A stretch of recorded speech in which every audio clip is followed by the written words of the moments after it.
Everybody, Karyn Bryant here. Today, kicking back with me, I have got Susie Lewis. She is the co-creator and producer of Daria. Susie, thanks so much for joining me today.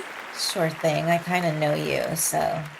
Yeah, full disclosure, folks. Susie and I worked together at MTV back in the day. I was an MTV VJ. Susie was a Okay. producer back then. We had a really good time together. But for people who don't know the origin of Daria, could you just give people a quick sort of backstory of how you came to co-create the show, Daria? Sure. Most people do know that Daria was a character in Beavis and Butthead, and I Hmm. was working on Beavis and Butthead at the time. My job was the video producer, which meant I got to pick all my favorite bands and hear Mike Judge like comment on them in Beavis and Butthead voice, which was really great. And I guess it had been maybe 2 or 3 years that I had been working on the show, and there was all kinds of talk about how they could spin off Beavis and Butthead because Beavis and Butthead was obviously for the boys and Hmm. they wanted something for the girls.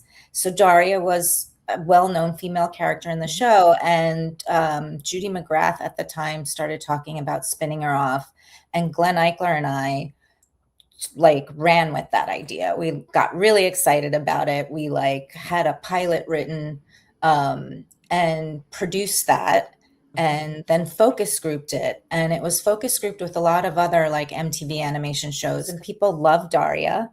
And Glenn and I put a little like, series Bible together, which was Uh-huh. about 10 pages, which had pictures and story ideas on it, and went into a meeting with a bunch of executives. And they said, "You guys want to do this?" And we said, "Yes." And that's kind of how that got started. So, a lot of people are curious about the universe in which Daria exists because obviously she's a character people first got to know on Beavis and Butthead, but then she moved away, and people aren't really sure they continue to live in the same universe. So, could you explain the situation with that? I mean, I think they live in different universes because, I mean, they live in the same universe in that they're cartoons, Mhm. but Daria lives in a very realistic world. And we always tried to make sure that everything in the show was realistically could happen in real life, if that makes sense. But I Yeah. mean, in terms of, okay, so we first met Daria as a character on Beavis and Butthead. So she's with them for a while. Then when she moves, she doesn't really reference Beavis and Butthead that much, or does she? She doesn't. She like moves to a whole new world, which is why I think of it as a new universe because it's got a new like look about it and all new characters, and the boys are where they are in Beavis and Butthead and she's in her own new city. So we kind of left that behind and introduced the series with all these new characters and towns. Yeah, and Mm. that's like something that like we never thought about. Like the Right. way the show was done, it was so laid back. We didn't like plan like story arcs and stuff. Um, So you guys weren't really that concerned about referencing Beavis and Butthead when in no, Daria's new world? not at all. It was just like this is where she lived. They lived somewhere else, so that's all. Um, but yeah, it's like it wasn't that deep. We were making it up as we were going along. Um, it wasn't until like season 3 that executives were like, maybe we should do like a story arc. And we Yeah. were like, what do you mean? Like plan like 13 episodes? Like, how does that work? Because otherwise, it was just individuals episodes like this happened in this episode, and then this Right. happened in this episode. There weren't continuing ongoing stories. Right. And there was the conversation though of whether to age her. And we wanted to age her, even though it probably like didn't flow as timely in real life. Like we still did have her graduate from high school. You know, with Beavis and Butthead, those two are clearly very clueless, very funny, and total idiots, right? But yet, Daria is, I guess, the counterbalance to that, right? In what way was she created in terms of they're speaking to the same audience, right? And they're addressing the same issues. They're just coming at it in two totally opposite ways. Yes, definitely two totally opposite ways, and two totally opposite ways in every way there is, like Beavis and Butthead had this like squiggly line that they were drawn in, Mhm. and Daria had this like bold, straight, like thick, powerful line. And she was also, of course, very smart, very cerebral. The boys were like not that smart, they weren't doing smart things, Kind, not you that smart, know? that's kind. Yeah. So every chance that we had to do it different, we took. So when you went through a few different iterations of Daria, though, right? Because she did evolve. Yeah. What were the changes like, and why did you guys feel that you had to tweak her at all? Well, when she was leaving Beavis and Butthead, we didn't want to look the same. When we had the idea that she'd like go to her own new world, we took advantage of having a new design look for the series.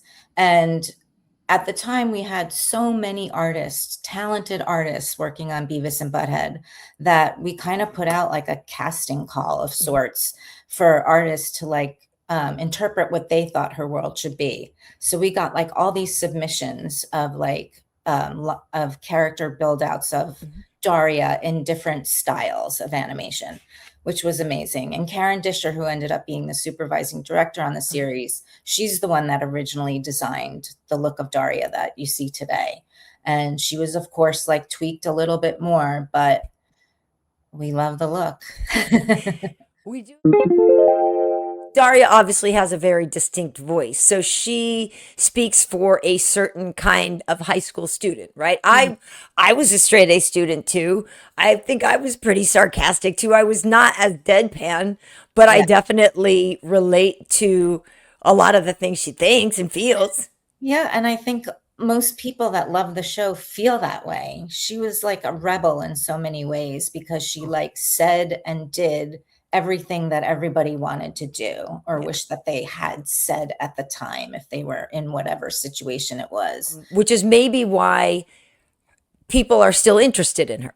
Yeah, and also because those feelings in high school are universal. I always say that, like, it doesn't matter, like, when you went to high school, whether it was like when we were in high school or whether kids now in high school, the feelings are the same.